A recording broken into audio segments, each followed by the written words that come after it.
కోటి తలపుల చివురులు తొడిగెను, తేటి స్వరముల మధువులు చిలికెను, తీపి పలుకుల చిలుకల కిలకిల తీగ సొగసుల తొణికిన మిలమిల. పాడుతున్నది యద మురళి రాగ చరితరగల మృదురవళి, తూగుతున్నది మరులవని లేత విరి కులుకుల నటనగని. వేల మధుమాసముల పూల దరహాసముల మనసులు మురిసెను, లలిత ప్రియ కమలం విరిసినది కన్నుల కొలనిని.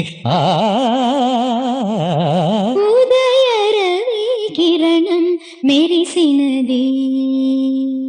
ఒరే కోవెల ద్వారం నీవై చేరుకోగా, కాదా నీకై మ్రోగే ప్రాణం ప్రణవం. తీసే శ్వాసే ధూపం, చూసే చూపే దీపం, కాదా మమకారం నీ పూజా కుసుం.